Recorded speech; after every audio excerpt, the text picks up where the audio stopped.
Hello viewer, I am Mustafizu. You are watching March channel. Today you will see a neckband headphone from Lenovo.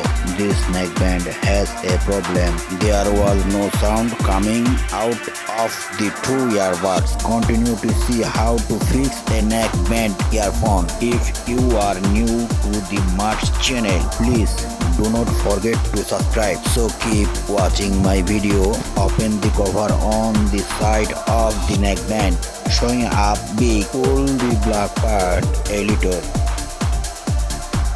You can see the black part is visible. Parts of the cable are disconnected. You can see red and white arrow.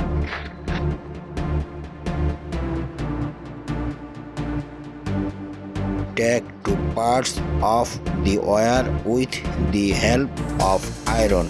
Cut off the detect part. Continue to see how to service.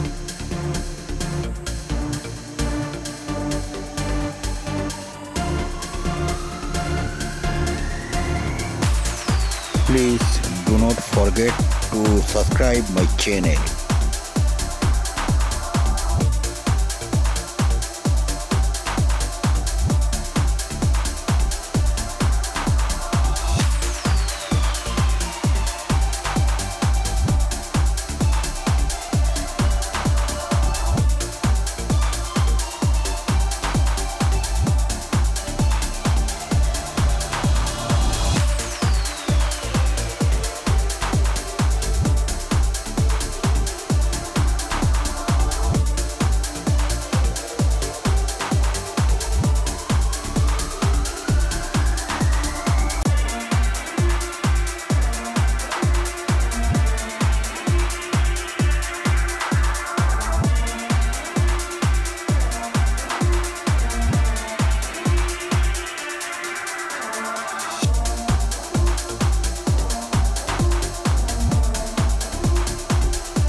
You can see the job is done.